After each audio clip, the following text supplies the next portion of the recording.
À la fin, M. Do du PDCI a dit ceci.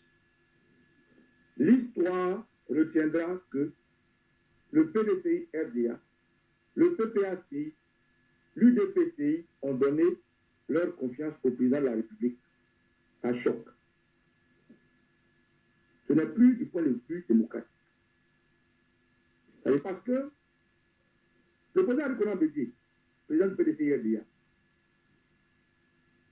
jusqu'à présent, nous avons fait une image d'un simulacre d'élection. Nous avons fait une image d'une élection à participation de moins de 8%.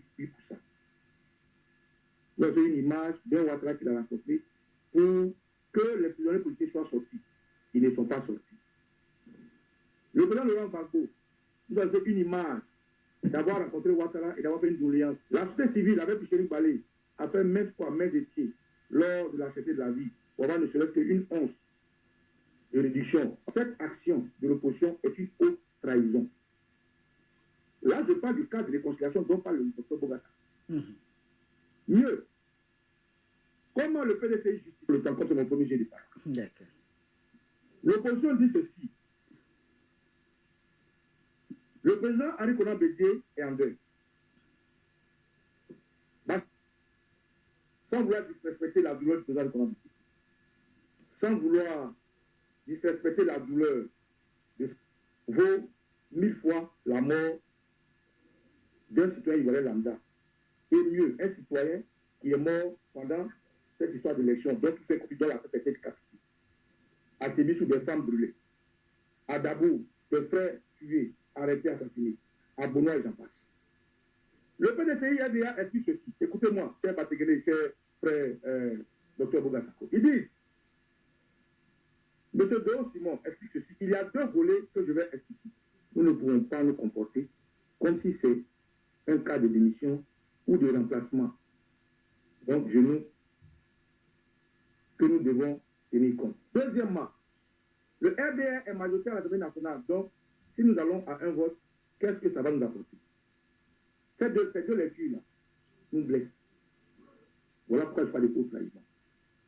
Le président Laurent Gbagbo a perdu sa mère en prison. Comme le docteur Bogassako parle de réconciliation, on va faire. Il était en prison.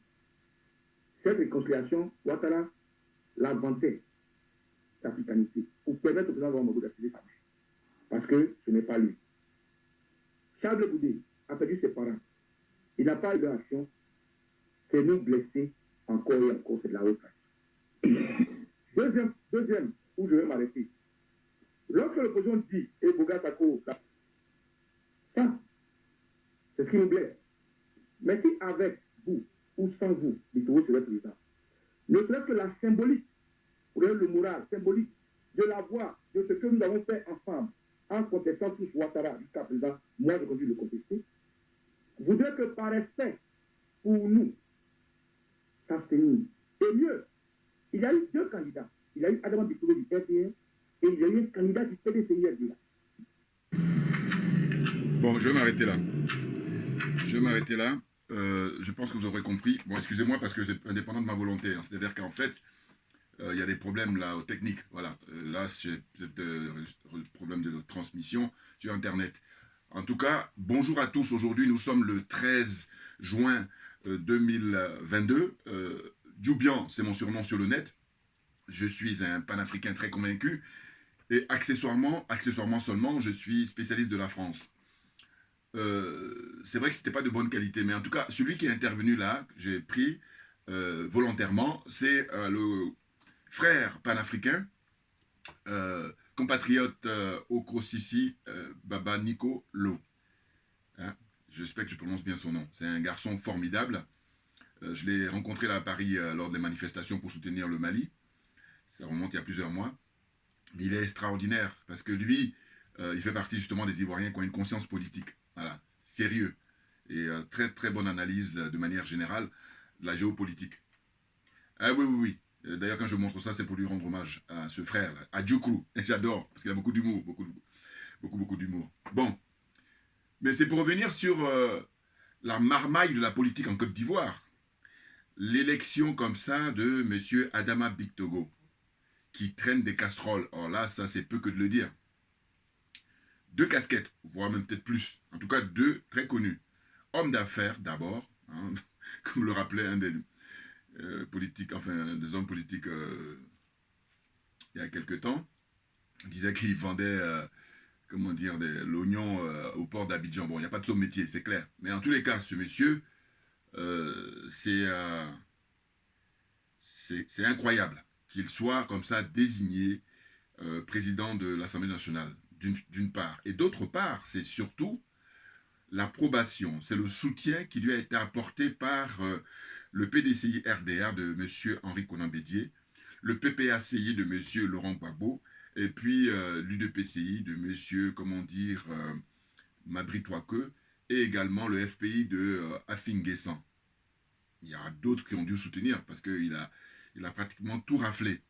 Et il y a un député très courageux hein, de PDCI qui, lui, a décidé de jouer le jeu démocratique. Parce qu'en réalité, quand je dis que les Ivoiriens, de manière générale, hein, n'ont pas la conscience politique, ben écoutez, ça c'est un exemple, c'est comme on dit, le cas pratique, voilà, ça c'est un cas pratique. L'élection d'Adama Bictogo, c'est une démonstration. Je vais vous dire pourquoi. Alors qu'il y a des gens qui sont très qualifiés, qui ont des diplômes, je pense même au professeur Bogasako, là, voilà, qui ils vont dire quoi? Ils vont dire, de toute façon, étant donné que le RDR, ou en tout cas Alassane Ouattara et Bictogo sont majoritaires à l'Assemblée nationale, eh bien, quoi qu'on fasse, il sera élu. Mais je trouve ça très léger. Parce qu'en réalité, en démocratie, comme a dit très justement le frère Okosisi Baba Nicolo, il dit, mais attendez, il y a le symbolique. Enfin, évidemment, et puis même le jeu démocratique, c'est justement avoir des convictions et puis donc combattre l'adversaire.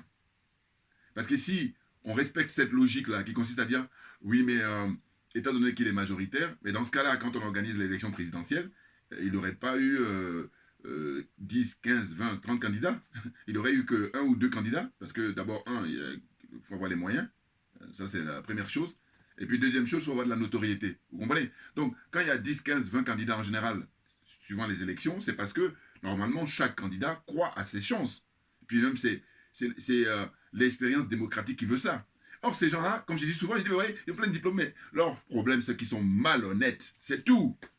Ils sont aliénés, ils sont complexés et ils sont corrompus. C'est tout. Une fois que tu enlèves ça, c'est-à-dire qu'une fois qu'ils se soustraient de ça, là, ils sont bons. Mais autrement, quand ils sont animés de tout ça, mais ils ne peuvent rien faire. Hein, ils vont juste perdre le temps des gens. Et j'ai pas le temps, Assimi Goïta. Bouah, on démarre fort, là. Je vais vous dire pourquoi. Mais parce que, en fait, c'est incroyable d'assister à ça. D'assister à quoi? Ben, d'assister à ce folklore-là, et ils veulent la ramener. Cachez-vous tous. L'élection de Adama Bictogo, d'ailleurs, je me souviens, la jeune fleur Akembo, la jeune sœur, très patriote, qui est originaire de Agboville, qui est très connue là-bas dans sa commune, dans sa circonscription, dans son village, tout ce que vous voulez. En tout cas, Agboville est très connue. Bon. Elle est représentante, d'abord c'était le FPI, et ensuite maintenant du PPACI. C'est une, comment dire, une jeune femme vraiment très brillante. Hein. Eh bien, elle devrait gagner normalement l'élection qui a eu lieu là-bas pour les députés face à Adama Bictogo. C'est elle qui a gagné normalement. Je réitère mes propos parce que je l'avais dit dans ma vidéo précédente. Mais évidemment. Mais il se trouve que la marmaille ivoirienne et puis cette espèce de... En fait, M. Alassane Ouattara, j'aime beaucoup en fait le frère là qui est sur le plateau. Je vais vous envoyer le lien. C'est lui qui a trouvé la bonne qualification. Il dit M. Alassane Ouattara a domestiqué la classe politique ivoirienne. Il a domestiqué, par la même occasion, l'opposition. Mais c'est grave. Et là, quand on dit ça, c'est de la théorie. Mais la pratique, c'est ça. C'est-à-dire le fait que tous ces beaux mondes-là, M. Gbagbo, M. Konan Bédié, M. Mabry Touakeu, M. Afin Guessan, tout le monde vote pour mettre Adama Bictogo au siège de président de l'Assemblée nationale. Incroyable. Donc je disais que moi, déjà, ça m'avait tilté à l'époque, quand il avait fait hold-up à Agboville. Pourquoi? Mais parce que le parti dont elle est issue, le PPACI, je crois qu'à l'époque c'était le FPI d'ailleurs, hein, bon, qui est devenu le PPACI parce que il y a, comment on appelle ça, séparation entre le président Gbagbo et puis Afin Guessan. Mais je veux dire que, en fait, j'ai vu qu'ils n'ont pas bronché, ils n'ont rien dit, ils sont restés dans le silence. Un silence assourdissant. Ça m'avait impressionné. Parce que je me suis dit, mais quoi? Attendez, j'ai même fait des vidéos, rappelez-vous, à l'époque, où j'ai dit, mais cette jeune femme, elle a besoin qu'on vienne à sa rescousse. Et qu'est-ce qui fait que ses partisans, c'est-à-dire que les gens de son parti, eh bien, ils ne bronchent pas. Qu'est-ce qui explique ça? Et c'est à partir de là que je me suis dit, mais non, mais c'est n'importe quoi, ils ne sont pas sérieux.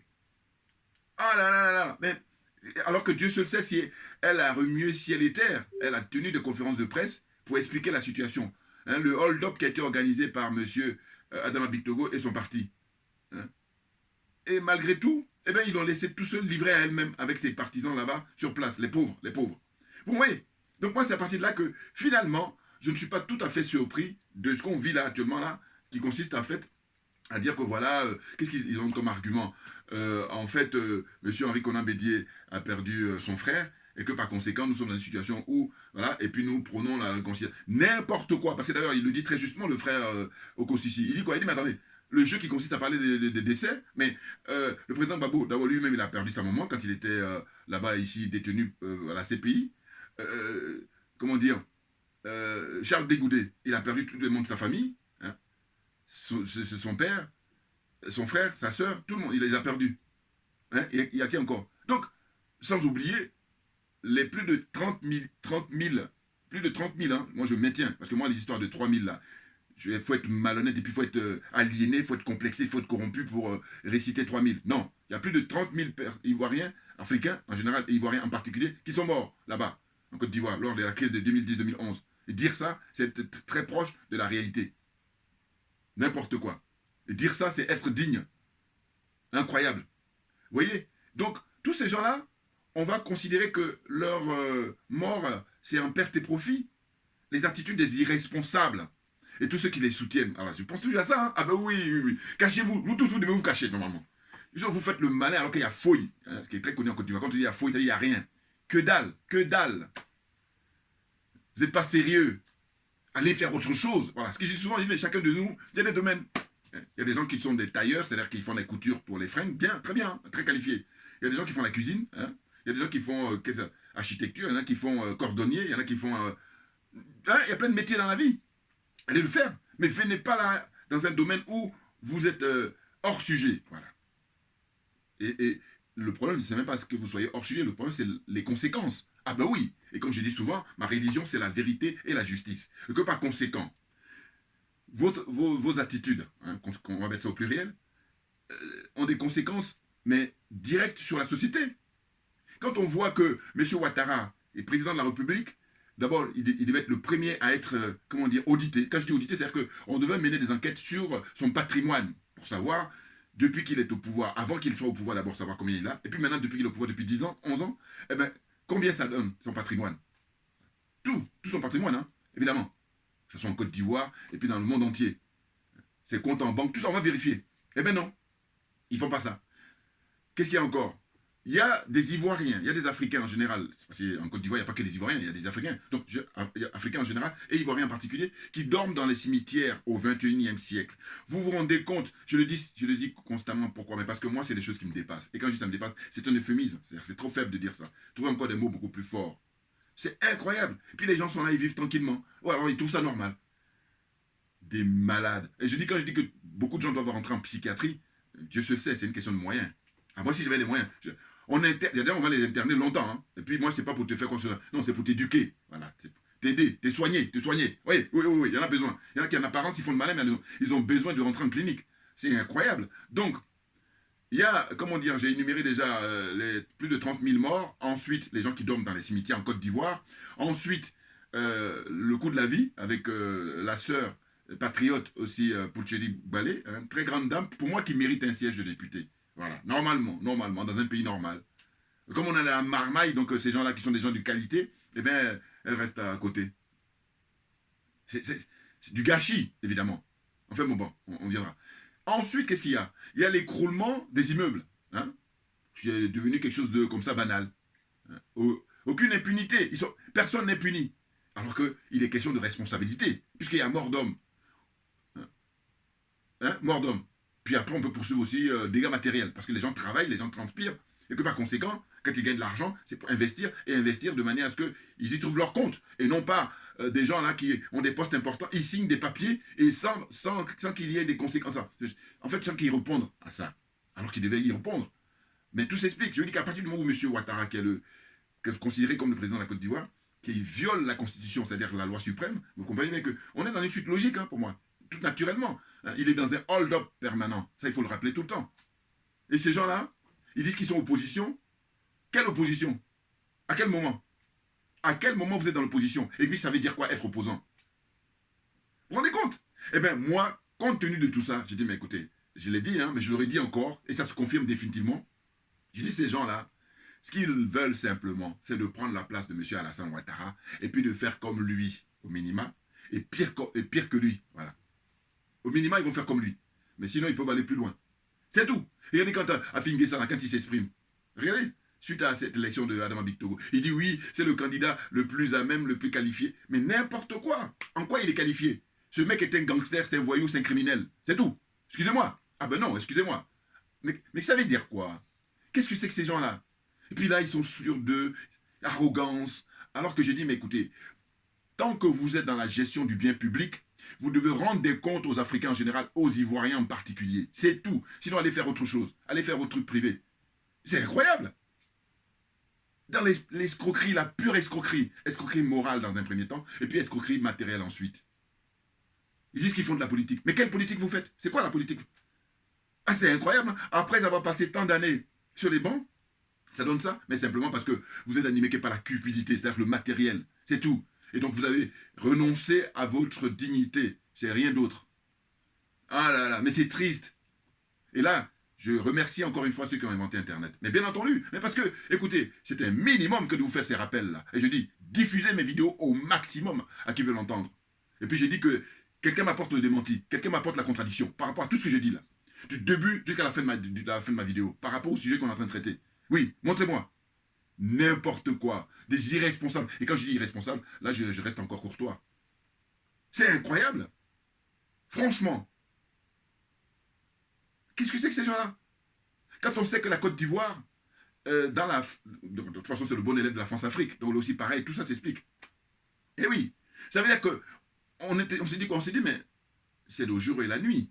Le jour, c'est au Mali, à Bamako. Le jour, c'est en République centrafricaine.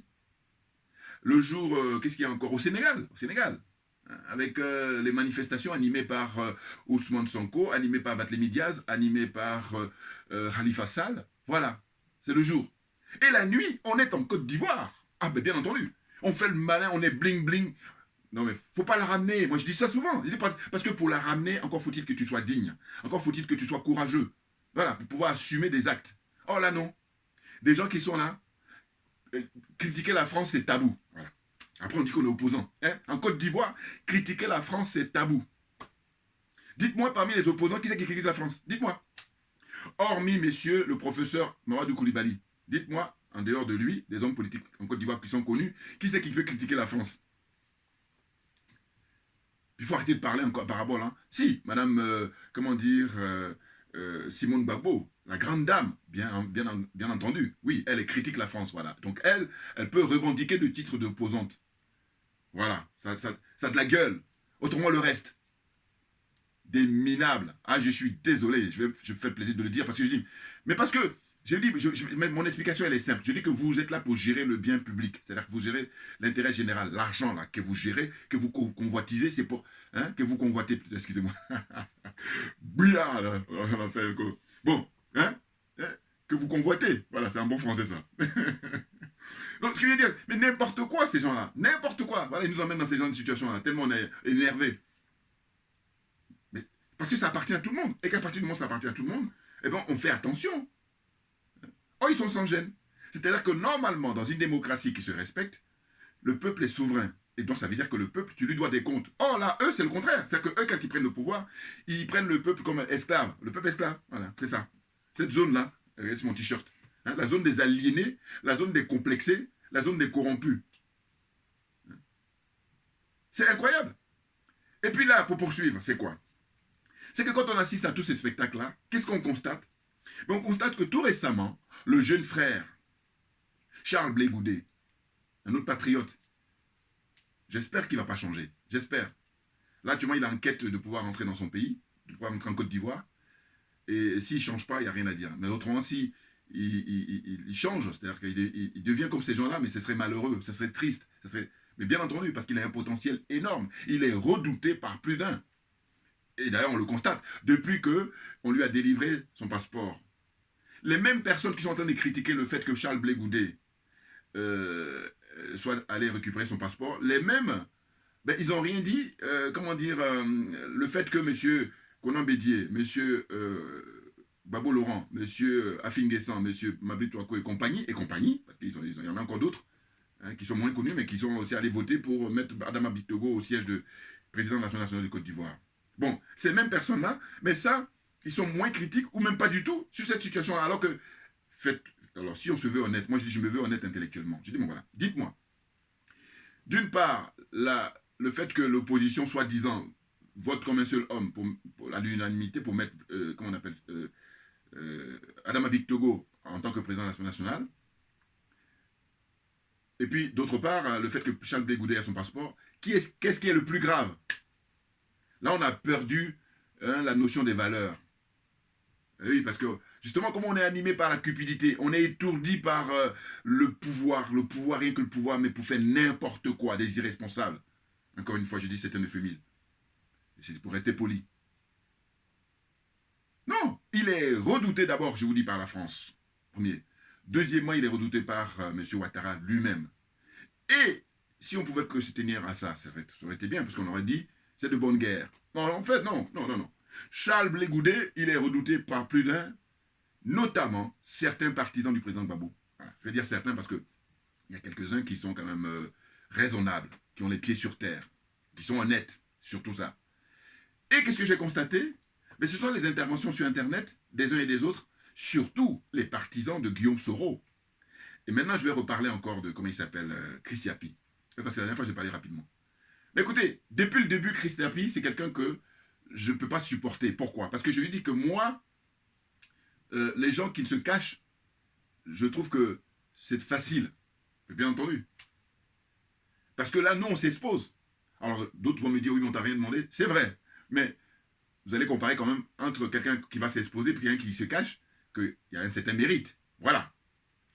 Parce que moi aussi, j'aurais pu, tout le temps quand je fais des vidéos, j'aurais pu faire ça. Vous voyez, même prendre la bâche, là, je la mets comme ça, voilà, c'est ça. Je fais ça et puis je fais mes vidéos en permanence. Et jamais, sauf ceux qui me connaissent et qui vont reconnaître ma voix, par exemple, mais sinon, jamais, vous saurez qui je suis. Hein, comprenez? Bon. Donc, c'est pas courageux. Ça, c'est le premier point. Deuxième point, la vidéo qu'il a faite sur Charles Blé Goudé, ou même des vidéos, en tout cas, j'ai une là récemment que j'ai écoutée, il dit voilà que Charles Blé Goudé aurait dit que le président Gbagbo, quand il est allé rencontrer M. Ouattara, au palais présidentiel en Côte d'Ivoire, eh bien, il aurait dit que M. Ouattara est son frère. Et donc, Chris Yapi, il dit, mais n'importe quoi, jamais M. Gbagbo a dit que M. Ouattara était son frère. Et c'est là que tu te dis, ben pareil, c'est des gens qui ont un certain niveau quand même. Mais quand le président Gbagbo ne dit pas frère, peut-être d'ailleurs, là il faut prendre toutes les archives, là, et vous allez voir qu'à un moment donné, il le dit, hein, pas peut-être à la présidentielle, mais il a dit dans certaines interviews que M. Ouattara est son frère. Il faut prendre toutes les archives là. Alors, vous savez que moi, je suis un militant de la transparence, et que par conséquent, quand on veut y aller, on va y aller pour tout, et non pas prendre partiellement. Ah non, parce que là, je me veux sérieux, et ces gens-là ne sont pas sérieux. Je vais vous dire pourquoi. Quel terme qu'il a récupéré dans la discussion où, quand le président Gbagbo s'est prononcé là-bas, quand il a rencontré M. Ouattara, ils utilisent, lui, et puis il n'est pas le seul, le terme de fraternité, fraternelle. Mais fraternelle, nous qui n'avons pas fait des longues études, mais qui avons, par contre, qui sont beaucoup plus honnêtes que ces gens-là, mais c'est frère, le socle, c'est frère, le socle, c'est-à-dire la base, c'est frère. Donc c'est la même famille. Hein? Frère, fraternité, frère, fraternel. Ces mots-là, voilà, c'est la même famille. Ça veut dire la même chose. Et donc, du coup, comme les gens ne sont pas, comme j'ai dit toujours, il n'y a pas beaucoup qu'une conscience politique, et puis, bon, voilà, ils sont perdus. Voilà. Donc, c'est facile de les manipuler. Mais ça m'impressionne. Eh oui. Non, parce que il dit que M. Ouattara, nous avons des relations amicales et des relations fraternelles. Mais fraternelle, c'est la même famille que frère, c'est ça, c'est la même chose. Donc, je suis sidéré que ces gens-là, ils puissent comme ça être tranquilles, Mais simplement pourquoi même? Parce que eux, ce sont des soutiens de Guillaume Soro. Et il n'y a pas que Chris Yapi. Il y a aussi le professeur Niamsi, qui lui enseigne à Rouen. Et lui, il est dans une schizophrénie. Excusez-moi d'utiliser un mot barbare, mais bon, il faut aller chercher ce gars-là, il faut qu'il rentre en clinique. Bien entendu, parce que, attendez, c'est là où je me dis, mais avoir des doctorats en philosophie, en tout cas, avoir des études très poussées, comme je dis, passer tant d'années, et puis c'est pour ça donne ça. Mais je vois les limites tout de suite. Les limites, c'est quoi? C'est que ce monsieur, il est aveuglé par le soutien qu'il apporte à Guillaume Soro, coûte que coûte. Même il porte même des chemises là, avec l'effigie de Guillaume Soro, hein, en 2022. Alors que j'ai déjà fait des vidéos précédemment où j'ai dit, écoutez, ce monsieur, dès qu'il va prendre il va prendre ses reculs, hein, qu'il prenne de la distance avec Guillaume Soro, je vais le trouver crédible. Mais autrement, c'est franchement une perte de temps. Et ceux qui le soutiennent, c'est leur problème, c'est leur libre choix. En revanche, vous ne pouvez pas faire le malin, hein, parce que moi je vous dis, concours d'honnêteté intellectuelle. Et que par conséquent, c'est quoi? Il a disséqué l'interview donnée par Charles Blé Goudet à la chaîne française. Bon, moi je ne suis pas très partisan, effectivement.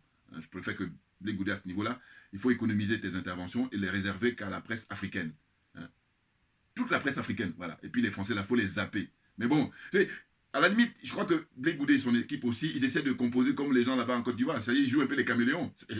Donc, on peut les comprendre. Voilà. Et c'est la raison pour laquelle je dis quoi? Je dis, mais le professeur Niamsi, qu'est-ce qu'il en dit du fait que, comment dire, Monsieur Babo, Monsieur, comment on appelle ça, Henri Conan Bédier, Monsieur Mabri Touako, Monsieur Afin Guessan, ils ont voté comme un seul homme à l'Assemblée nationale pour mettre Adama Victogo comme président de l'Assemblée nationale.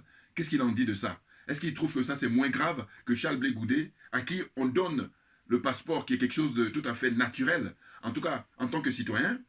Je crois que c'est, si je ne me trompe pas, hein, l'article 12 de la Constitution ivoirienne dit que chaque Ivoirien, ben, il ne doit pas être, comment dire, éloigné de son pays malgré lui. Vous comprenez? Et que donc, M. Ouattara et les autorités ivoiriennes violent la Constitution en permanence. Il n'y a pas qu'un seul article. Ils en violent peut-être 90, 95%, si ce n'est pas 98%. Pour ne même pas aller dire qu'ils violent 99%. Par exemple. Donc, je dis, M. Niamsi, Franklin Niamsi, qu'est-ce qui fait qu'il est très critique vis-à-vis de Blé Goudet? Et il n'y a pas que lui.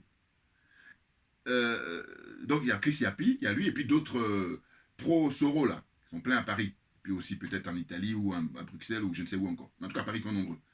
Mais n'importe quoi. Eux, ils sont jaloux. Mais alors là, le mot est fait pour eux. Oui, donc, il y a un concours, là. Certains pro-Babo, et puis surtout tous les supporters de Guillaume Soro. Quand je dis tout, on ne va pas prendre 100%, on va dire 99%. Voilà, on va laisser quand même 1%. Pareil chez les Gors, là. Il y a 1% qui sont les pieds sur terre et honnêtes intellectuellement. Sinon, tout le reste, c'est, voilà, ils sont jaloux de Blé Goudet. Parce qu'en réalité, quel est leur problème? Je donne mon point de vue personnel, hein. C'est là où c'est intéressant d'analyser chacun de nous. En fait, quand Charles Blé Goudet est ici depuis des années, il a été...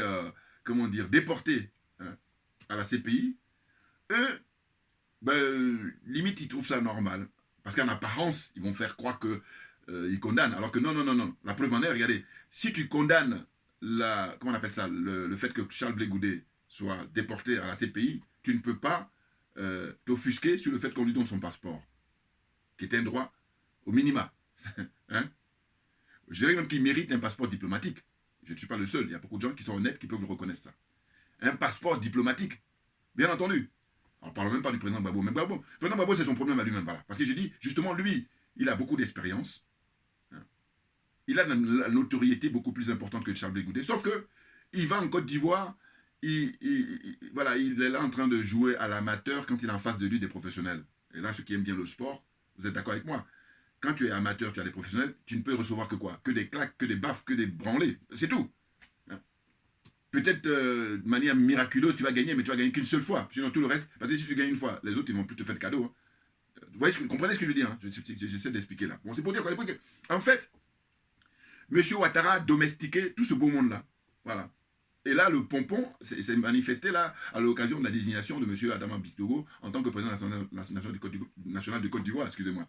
Vous voyez, donc ces gens-là sont jaloux. Pourquoi? Parce qu'en fait, comme leur mentor, Guillaume Soro, qui lui, je vous dis, il suffit qu'il accepte le sacrifice, parce qu'il veut le sacrifice pour les autres, mais pas pour lui. Ah oui, mais non, c'est peine perdue, mec. Ah bah oui, t'as fait des choix, faut les assumer, sinon c'est trop facile. Je dis depuis toujours que Charles Blé Goudet doit vider son sac, parce que là, pour le coup, il n'est pas question seulement de la Côte d'Ivoire, il est question de toute l'Afrique, et en particulier cette zone-là, la zone des aliénés, la zone des complexés et la zone des corrompus. Vous vous rendez compte le rôle historique qu'il pourrait jouer? Il n'y a pas que lui. Mais lui, en l'occurrence, il est beaucoup plus jeune. Quand je le compare à M. Henri Conan Bédier, quand je le compare à M. Laurent Gbagbo, voilà. Hein? Vous comprenez? Donc je dis, pourquoi Guillaume Soro ne veut pas vider son sac? C'est-à-dire qu'il va nous aider pour en finir définitivement avec la France-Afrique. Ah oui, on est bon, on est bon. Bien entendu. Ah oui, il est question de mettre les cartes sur table. Nous sommes partisans, je suis partisan de la vérité et de la justice, de la transparence, parce qu'il s'agit de l'intérêt général. Voilà. Il s'agit de quelque chose qui appartient à tout le monde. Et que par conséquent, on doit respecter le fait que les gens transpirent, les gens se sacrifient comme ça, aller dans des boulots de merde, si j'ose dire. Excusez-moi pour le terme. Non, c'est pour dire, les gens ont des vies pénibles. Et là, il y a des gens là tranquilles dans leur salon, et puis qui sont usurpés parce que ça ne leur appartient pas. Ça appartient au peuple souverain. Vous comprenez? Donc je dis que le professeur Niamsi, il est un adepte de Guillaume Soro, et que par conséquent, si Guillaume Soro est invité demain, ou même aujourd'hui par la presse française, eh bien, il va avoir le discours contraire que celui qui tient sur, comment dire, Charles Blé Goudet. C'est là où tu vois le ridicule de ces gens-là. Et je dis, attention, le ridicule, je ne vais plus dire qu'il ne tue pas. Non, le ridicule, il tue à petit feu. Maintenant, ça dépend des personnes. Il y a des gens qui vont aller beaucoup plus vite, et puis il y en a d'autres qui vont pas. Mais tôt ou tard, ils vont partir, parce que ça tue à petit feu. Moi, j'ai dit, parce que je n'avais pas réfléchi sur la question il y a quelques temps, mais il y a une semaine, 10 jours, j'ai bien réfléchi. J'ai dit, non, non, non, c'est une erreur que de dire que le ridicule ne tue pas. Non, non, le ridicule, il tue à petit feu. Voilà. Bouya, on est bon, attention, concours d'honnêteté, puis concours de réflexion. Hein, on élève le débat, là, attention, le débat est très élevé, là. Bon. Donc, c'est pour dire quoi? C'est pour dire qu'en fin de compte, je vous dis souvent, je dis, mais si quelqu'un comme Niamsi, il était honnête intellectuellement, c'est-à-dire s'il était intègre, mais moi, je ne peux pas le ramener, évidemment, parce qu'au niveau connaissance, en tout cas, dans des débats comme ça, la plupart des sujets, mais il se trouve qu'il est aliéné, hein, comme je dis toujours là, c'est pareil, c'est une question de degré, il est complexé et il est corrompu. Hein, corrompu, mais d'abord matériellement, et puis aussi corrompu moralement. Vous ne voulez pas dire d'abord moralement et ensuite matériellement. Vous comprenez? C'est clair. Hein, ils en veulent à Blé Goudet parce qu'ils auraient tellement souhaité, je vous dis la vérité, c'est mon point de vue personnel, que Blé Goudet soit ici, dans la frustration totale, dans l'humiliation totale. Et là, ça c'est à l'africaine, ça. C'est-à-dire que voilà, le nivellement par le bas. Voilà ces gens-là. Et puis, alors, je vais vous dire, circonstance aggravante quand on vit en Occident. Enfin, je veux dire par là que, en fait, mais quand vous venez à l'étranger, mais il faut prendre les choses positives. Parce que eux, ici, quand ils militent, c'est pour l'intérêt général. La France est disqualifiée, hein, soyons d'accord. Alors, c'est pour ça que c'est difficile, parce qu'en fait, étant donné que la France est disqualifiée et que ces gens-là, ils prennent la France pour modèle, ben, on n'est pas sorti de l'auberge. On est en plein dedans. On est en plein dedans. Voilà. Résultat des courses. N'importe quoi. La marmaille en Côte d'Ivoire, la marmaille au Sénégal, la marmaille au Cameroun avec Paul Biya. La marmaille, n'en parlons même pas chez le franc-maçon de première classe Sassou Nguesso au Congo-Brazzaville. Voyez. Et puis si j'ai le temps aussi, je fais une vidéo sur Tshisekedi là, à propos de la visite qu'a effectuée récemment le prince ou le roi belge là. Ça j'ai regardé des images qui m'ont choqué. C'est toujours comme ça. Quand il y a quelque chose qui me choque, qui m'interpelle dans l'actualité, je dis il faut que je fasse une vidéo. J'espère avoir le temps de le faire. Bon. Donc, c'est quoi le problème? C'est que, en fait, pour revenir sur la marmaille ivoirienne, M. Niamsi, voilà, il a essayé de, je vous dis, il a décortiqué hein, l'interview donnée par Charles Blé Goudet sur la chaîne française, hein, je crois que c'est TV5 Monde, ou France 24, je ne sais plus. Bon, en tout cas, ils sont toujours associés. Vous avez RFI, TV5 Monde et puis France 24. Voilà, ils sont associés là pour faire... eux, ils dépendent, encore un rappel, ils dépendent que du ministère hein, des Affaires étrangères. Ils dépendent que du Quai d'Orsay. Ça en dit long sur leur stratégie. Ça en dit long sur leur motivation. Ça en dit long sur leur projet. Pourquoi? Parce que les autres radios françaises, ils sont, comment dire, ils ont pour responsable hein, le ministère de la Culture. Pourquoi ces trois radios-là, trois médias-là, ils ne sont pas pareils? Donc voilà. Et c'est récent, hein, ça n'a pas toujours été. Voilà. Donc ça devient intéressant. Là aussi, il faut analyser tout ça. Bon. Donc j'ai dit quoi? J'ai dit, mais... Et là, je me fais factuel. Hein. J'ai dit, écoutez, il suffit que aujourd'hui ou demain ou dans les jours qui viennent, M. Guillaume Soro soit interrogé par soit RFI, enfin par ces médias-là, voilà. Le professeur Niamsi vous allez voir qu'il va tenir le discours contraire, c'est-à-dire qu'il va encenser voilà, le fait que voilà, Guillaume Soro, il a bien parlé, il a de la tenue, il a, qu'est-ce qu'il dit encore hein, c'est un homme d'État, des conneries, voilà, voilà. Et là, je dis attention, le ridicule, il tue à petit feu. N'importe quoi. Et quand tu penses que ces gens-là, ils sont écoutés par des milliers, pour ne pas dire des millions de gens, parce que Internet, c'est international, universel même, si j'ose dire. Eh oui. Non, là, le sujet qu'on aborde là, il est hors sujet. Il est malhonnête, profondément malhonnête. Et que par conséquent, ayez un minimum d'honnêteté, ayez un minimum d'intégrité, de reconnaître que là, j'ai fait la démonstration que lui et Chris Yapi, ils ont tout faux. Et que si ils étaient des gens honnêtes, mais c'est plutôt de conseiller à Guillaume Soro, vide ton sac définitivement. Parce qu'en fait, quand je parlais de schizophrénie, c'est le fait que lui, en permanence, il va attaquer la France. Sauf que son mentor ne peut jamais critiquer la France, ne serait-ce qu'une seconde. Je n'exagère rien du tout. Sinon, si vous avez des vidéos ou des articles où Guillaume Soro critique la France, apportez-les-moi. Ça m'intéresse de premier plan, parce que là, je fais immédiatement une vidéo spéciale dédicace. Et bien entendu. Et donc, ça pose un problème. Et oui, il est question de se dire les vérités, rien que la vérité. Oui, parce que ma religion, c'est la vérité et la justice. Vous comprenez? Il y a une autre personne aussi encore qui est soutien de, comment on appelle ça, Guillaume Soro, c'est Luc Michel, qui intervient sur Afrique Média. Vous voyez, pareil, ces gens-là, c'est des gens brillants, franchement, quand ils analysent de manière générale. Mais sauf que leur problème avec Guillaume Soro, il les a tous arrosés. Hein. Alors pour moi, on ne peut pas me convaincre. On ne pourra pas me convaincre du contraire. Ils ont été arrosés, ça veut dire que Guillaume Soro, il a filé des billets. Mais sinon, alors, s'il n'a pas filé de billets et puis ils font ça, bon, mais j'allais dire c'est encore plus grave. Ah oui, parce que s'il a filé des billets, on peut dire ceci explique cela. Alors on peut me dire, oui, mais eux aussi, ils ont le droit d'avoir des convictions, tout comme moi, je soutiens le professeur Mamadou Koulibaly. Mais sauf que le problème entre ces gens-là et moi, c'est que moi, le professeur Mamadou Koulibaly ne me connaît pas. Hein. Je vous dis très franchement. On s'est vu en décembre 2019, où là, j'ai fait dédicacer quelques bouquins de lui que j'avais. Et il a dédicacé, c'est tout. Pareil que Madame Miambe, parce qu'ils étaient venus ensemble pour battre campagne à Paris. Hein. C'est tout. Mais il ne me connaît pas. Hein. Là, il y a des vidéos, peut-être de ses collaborateurs ou des gens qui vont lui passer de temps en temps, mais voilà. Alors que Guillaume Soro connaît très bien Luc Michel. Guillaume Soro, ou alors Luc Michel connaît très bien Guillaume Soro, ils se connaissent, voilà. Pareil pour, comment on appelle ça, Chris Yapi, j'en suis convaincu. Ah oui. C'est aussi pareil, j'ai dit, dites-moi, je suis curieux aussi de voir quelles sont les critiques de Chris Yapi vis-à-vis de Guillaume Soro. Il faudra me les énumérer, je vais les regarder, et peut-être que je vais rectifier mes critiques. Mais pour l'instant, je ne les ai pas encore vues. Alors le professeur Niamsi, n'en parlons pas. À lui, c'est, comment dire, voilà, c'est ça. Comme je reproche aux Gors en général, et certains Gors en particulier, d'être entrés en religion quand il s'agit de défendre le président Gbagbo, eh bien, monsieur, comment dire, monsieur Niamsi est en religion en ce qui concerne le soutien qu'il apporte en permanence à Guillaume Soro. D'autres vont dire, oui, mais toi, tu soutiens professeur Mamadou Koulibaly. Mais je dis encore une fois, voilà, je vous ai expliqué là, le fait que, pour moi, c'est simplement par le soutien que j'apporte au professeur Mamadou Koulibaly. Vous avez compris quand je soutiens Ousmane Sonko. Pareil, Sonko ne me connaît pas du tout. J'ai rencontré Sonko, quand j'ai rencontré même, il est venu en conférence à Paris en 2019, c'était à Sciences Po Paris. Voilà. J'y étais avec mon épouse et ma fille. Et d'ailleurs, c'est ma fille, c'est grâce à elle. Pourquoi? Parce qu'à l'époque, je n'étais pas très emballé parce que je ne le connaissais pas du tout. Et il se trouve que quand mon épouse a proposé qu'on y aille le voir, je dis, oh, c'est toujours les mêmes. Et même ma fille a dit, non, ça m'intéresse. Et du coup, comme elle est beaucoup plus jeune et puis voilà, ça l'intéresse, je dis, attends, ça a de la gueule, bon, mais on y va. Voilà. Vous voyez? Donc les choses sont claires chez moi. Mais en même temps, quand c'est comme ça, je dis, mais en fait, la nature, c'est ça. C'est la nature aussi qui a mené les choses. Hein. Mais oui, il y a des choses qui nous dépassent. Voilà, quand j'utilise ça, c'est des choses qui nous dépassent. Eh oui. Bon, enfin, bon, bref. Il y a des gens qui sont beaucoup plus spécialisés, ils vont comprendre ce que je veux dire. Donc, voilà, on en est là. On en est là avec ces gens-là, qui sont là, qui protègent Guillaume Soro, alors que c'est lui qui va nous délivrer. Puisque c'est connu, hein, c'est que la vérité libère.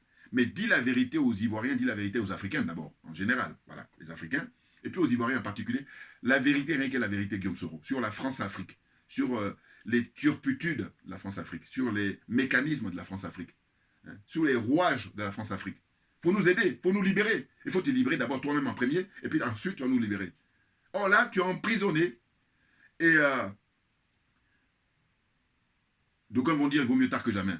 Bon, à la limite, il vaut mieux tard que jamais, au sens où, peut-être qu'il va cracher le morceau un jour, mais le temps passe, et puis là, attention, on n'a pas le temps à Assimi Goïta. Oui, parce que on a, comment dire, des jeunes gens, hein, 39-40 ans, qui vivent avec leur temps et qui ont décidé de prendre les taureaux par les cornes parce qu'ils ont compris. Or là, toi, tu as utilisé la voie de la facilité. Mais évidemment, ce sont les enfants, les petits-enfants d'Houphouët-Boigny. C'est-à-dire qu'en fait, Houphouët-Boigny, vous savez très bien, c'est le chantre de la France-Afrique. Par conséquent, des gens comme Guillaume Soro, ben, ils ont été nourris là-dedans. Moi, je suis ivoirien, mais d'abord, je suis d'abord africain, avant tout. En premier, je suis africain. Puis en secondairement, c'est secondaire là, être ivoirien. Mais ce qui est primordial, c'est d'abord être africain. Or, certains qui n'ont rien compris, et je me répète toujours parce que ce qui est malheureux, c'est que je dis, mais le temps passe et ils ne comprennent toujours pas ça. Ils sont là à bomber le torse, dire, moi je suis ivoirien, moi je suis congolais, moi je suis... Enfin, il y a deux pays qui ont cette attitude-là, que je remarque, hein, je peux me tromper, hein, mais c'est surtout la Côte d'Ivoire et le Cameroun. Voilà. Puis éventuellement les Gabonais, éventuellement, qui encore hein, Congo, éventuellement. Mais sinon, pour moi, les deux là que je connais qui sont dans cette attitude-là, c'est Côte d'Ivoire, Cameroun. Alors que vous allez voir les Maliens, hein, ou les... non, ils sont très réservés. Enfin, en tout cas, dites-moi là aussi dans les commentaires si je me trompe. Hein. Ah oui.